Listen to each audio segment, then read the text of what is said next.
உட்காருங்க.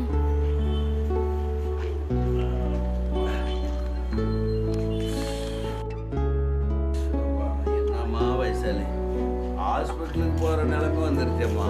கடவுள் ரொம்ப சோதிக்கிறாருமா. என்ன பண்றதுன்னு ஒன்றும் புரியல. அப்பா, நீங்க எதை பத்தியும் யோசிச்சு கவலைப்படாதீங்கப்பா. ஏம்மா, எனக்கு எல்லாம் தெரியுமா வைசாலி. நீ டாக்டர் பேசிக்கிட்டது நான் நல்லா கேட்டுக்கிட்டு தான் இருந்தேன். என் வயிற்றுல கட்டி இருக்கிறதாகவும் அதை ஊசி மூலமாகவே கரைச்சிடலான்னு சொன்னதும் 80,000 ஆகும்னு சொன்னார். நீ கொஞ்சம் கூட மனசு கொஞ்சம் கூட காசு எப்படி பெறட்டுறதுன்னு இல்லாமல் ஒத்துக்கிட்டேம்மா. ஏம்மா, என்னால் உனக்கு எதுக்கு வைசாலி இவ்வளோ கஷ்டம்? ஏதோ கஷ்டப்பட்டு வேறு வச்சுக்கிட்டு உன்னை படிக்க வச்சு டாக்டர் ஆகிக்கிட்டேன். இந்த வீட்டை விற்று ஒரு கல்யாணத்தை பண்ணி என் கண்ணால் பார்த்துட்டாக்கா சந்தோஷமாக கண்ணை மூடிக்குவோம்மா. என் ஆசை அதுதான் வைசாலி. அப்பா, நம்ம கடனை வாங்க தேவையில்ல, இந்த வீட்டையும் விற்க தேவையில்லப்பா. அப்பா, நான் அங்கே சொகுசா இருக்கணும்னு நீங்கள் கஷ்டப்பட்டு வேர்வை சிந்தி அனுப்பின காசை நான் ஆடம்பரமாக செலவு பண்ணலப்பா. எனக்கு தேவையானதை செலவு பண்ணிட்டு மீதியை நான் பேங்க்ல சேமிச்சு வச்சிருக்கேன்ப்பா. ஒரு 4,75,000 இருக்குப்பா.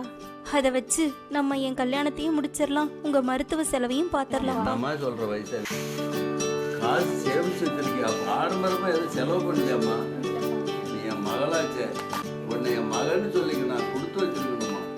ஆடாடா ஏம்மா, 4,75,000 சேமிச்சு வச்சிருக்கிறேன்னா எவ்வளோ சிக்கனமாக இருந்திருக்கிறம்மா நீ. நானும் என் பொண்ணு என்னவோ நினச்சிட்டேன். எல்லா பிள்ளைங்க மாதிரி என் கொடுக்குற காசெல்லாம் அப்பப்போ செலவு பண்ணி பத்தலைன்னு கேட்போன்னு நினச்சோம்மா.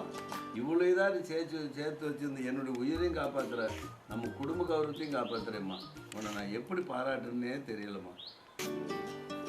என்னம்மா சொல்கிறது? அது மாதிரி சார், வாங்க வாங்க, உள்ள வாங்க.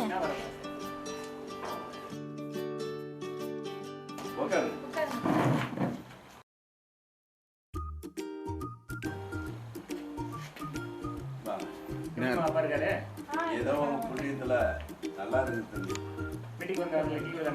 ஐயோ, இதோ கொண்டு வந்துடுறேங்க. காப்பி போட்டு வாங்க. நல்லா இருக்கு டாக்டர். ஹாஸ்பிட்டலே கேட்கணும்னு நினைச்சேன். அது அங்கே கேட்ட மாதிரியா இருக்காது. நல்லா சரி வீட்டுக்கே வரணும்னு வந்திருக்கேன். என்ன கேட்குறது ஒன்றும் புரியல தம்பி. உங்கள் பொண்ணு எனக்கு பிடிச்சிருக்கு. கொஞ்சம் எல்லாம் சிக்கனமாக இருந்து கொஞ்சம் உங்களை ட்ரீட்மெண்ட் வெயிட்டிங் பண்ணிருக்காங்க. அதனால் உங்களை நேரம் வந்து பொண்ணு கேட்டு போகலான்னு சொல்லிட்டு எங்கள் அப்பா அம்மா அனுப்பிச்சுட்ருக்காங்க. உங்களோட விருப்பம் என்னன்னு நீங்கள் என் வீட்டில் பொண்ணு கட்டுறதுக்கு நான் கொடுத்து வச்சிருக்கணும் டாக்டர் தம்பி. ஏன்னா என் பொண்ணும் டாக்டரு, நீயும் டாக்டரு. கல்யாணம் பண்ணிக்கிட்டா உங்கள் எதிர்காலம் ரொம்பவும் நல்லா இருக்கும். எல்லாம் அந்த கடவுள் புண்ணியத்தில் ஜாதகம்